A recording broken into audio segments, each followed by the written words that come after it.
Trump कह रहा था कि मंगलवार को रात 8 बजे करीब में हम लोग ईरान का नेस्तनाबूद कर देंगे, ईरान में कोई दिया जलाने वाला नहीं बचेगा, ईरान को हमेशा के लिए धरती से मिटा दूंगा, ईरान को नर्क बना दूंगा। इतना तक डोनाल्ड ट्रंप ने बोल दिया था। लेकिन जैसे ही रात को 8 बजा, वो उसका जितनी भी बातें थी, बातें सारी खोखला निकली। और आज के टाइम में देखा जाए, हम लोग तरफ एक कहावत है, आकि ये करूंगा वो करूंगा, जब एक बीता घुसता है तो नो करूंगा। नमस्कार दोस्तों, मैं उपेंद्र कुमार नए अपडेट के साथ। आज के टाइम में देखा जाए, जो डोनाल्ड ट्रंप ने कहा उसकी बातें सारी झूठ निकली और ईरान आज के टाइम में युद्ध हारते हारते जीत गया है।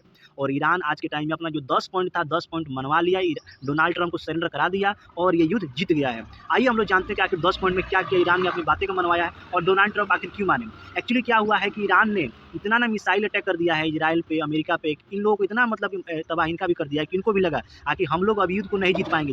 जो सोच के साथ हम लोग ईरान के साथ लड़ने वाले थे, वो सोच हम लोग का सक्सेसफुल यहाँ पे नहीं दिख रहा है और इसी को लेकर ये लोग डर गए। और सबसे बड़ी बात है कि आज के टाइम में देखा जाए, ट्रंप को भी ये लगा कि इसका जितने भी मिसाइल था, थार्ड रडार, उसका पैट्रियोटिक, जितनी भी मिसाइलें थे, सारों की संख्या कम होती गई। और जब कम होती गई तो इनका तो खर्चा ज़्यादा था इन लोगों को बनाने में, तो इसीलिए इन लोग सोचा कुछ ना कुछ समाधान निकाला जाए। तो सामने से खुद कह रहा है ट्रंप कि सीज फायर कर लो, सीज फायर कर लो, सीज फायर कर लो। लेकिन ईरान सीज फायर के लिए तैयार नहीं था। ईरान कब तैयार था कि जब 10 पॉइंट हमारा मानेगा अमेरिका, तब हम लोग सीज फायर करेंगे। और फाइनली ये मंगलवार को रात 8 बजे करीब में ट्रंप ये 10 सीज फायर वाली पॉइंट मान गए और ये सीज फायर हुआ। इस सीज फायर में ईरान ने बहुत चतुराई के साथ अपनी सारी बातें मनवा ली है।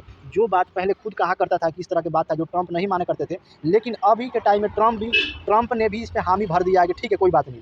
तो पहला बात इसने ये मनवाया है कि स्टेट ऑफ हार्मोज पे जो पहले हम लोग का कंट्रोल नहीं था, लेकिन अब हम लोग कंट्रोल करेंगे, इसकी सिक्योरिटी देंगे और सिक्योरिटी देने के बाद इससे हम लोग टैक्स वसूलेंगे। यानी जितना भी एक्सपोर्ट इंपोर्ट होगा तेल, उस तेल पे हम लोग करोड़ों करोड़ रुपये कंटेनर से लेंगे।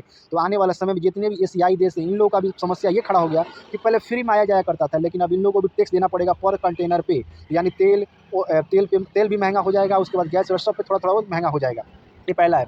दूसरा इसने ये किया एग्रीमेंट कि इसके बाद इजराइल और अमेरिका ईरान पे कभी हमला नहीं करेंगे, ना फिजिकली, ना डिजिटली, ना आर्मी के थ्रू, ना कोई साइबर अटैक, किसी तरह का हम लोग को अटैक नहीं चाहिए। उसके बाद ये खुद तो अपना एग्रीमेंट किया। इसके बाद इसने कहा कि जो हमारे सहयोगी है हुती विद्रोह यानी यमन वाले, उन लोगों पे अटैक नहीं होना चाहिए, लेबनान पे अटैक नहीं होना चाहिए, गाजा पे, हमास पे, इन लोगों पे अटैक नहीं होना चाहिए। अगर इन लोगों पे अटैक होगा तो हम लोग सोचेंगे हमारे पे भी अटैक हो रहा है, जब हमारे पे अटैक होगा तो हम लोग भी कुछ रिएक्शन कर सकते हैं। तो आज के टाइम में इसने भी अपना भी बात मनवा लिया है और इतना तक कि कह दे कि हम लोग का जितना भी लॉस हुआ उस लॉस का भरपाया ये अमेरिका इजराइल करे। अगर ये नहीं कर सकता तो हम लोग टैक्स के रूप में कंटेनर से वसूली करेंगे और हमारे पास जो भी परमाणु बम बनाने का जो भी न्यूक्लियर्स है, उस पर अमेरिका इजराइल कोई हस्तक्षेप नहीं करेगा।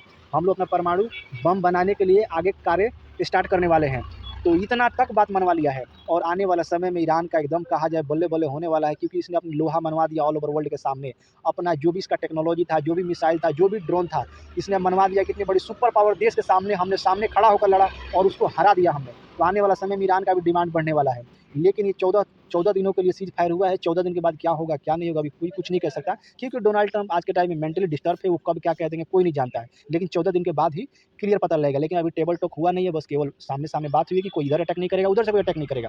लेकिन इजराइल अभी बात नहीं माना है। इजराइल का कहना है कि ये केवल हुआ है ईरान और अमेरिका के साथ, इजराइल और लेबनान के साथ नहीं हुआ है, इजराइल और गाजा के साथ नहीं हुआ है, इजराइल और हमास के साथ नहीं हुआ है और इजराइल और ईरान के साथ नहीं हुआ। तो हम लोग कुछ भी कर सकते हैं। यानी कि अभी के टाइम में इजराइल खुला छूटा है, वो कुछ भी कर सकता है, किसी भी देश के ऊपर अटैक कर सकता है। तो इस 14 दिन के बाद ही पता लगेगा कि रियल में क्या हुआ था क्या नहीं हुआ था। लेकिन ईरान आज के टाइम में कहा जाए कि अपनी वीरता दिखाते हुए अपना जो 10 पॉइंट था 10 पॉइंट मनवा लिया है। लेकिन इसके पीछे दो बड़ी शक्तियाँ थी, चाइना और रसिया। चाइना और रसिया चुपचाप मलाई खा रहे थे और यहाँ पे चाइना युद्ध में ईरान को अमेरिका इजराइल को लड़वा रहा है और बीच में चुपचाप सोना खरीद रहा है, सोना खरीद के सोना रिजर्व कर रहा है। और इसने अपना ऐसा भी वेपन्स टेस्ट कर लिया ईरान के थ्रू, इजराइल पे, अमेरिका पे और रसिया भी कर लिया। और इसने इतना तक कह दिया कि जो भी कंटेनर पे अगर तेल का जो भी टैक्स होगा उसमें कुछ % हमारा भी होगा।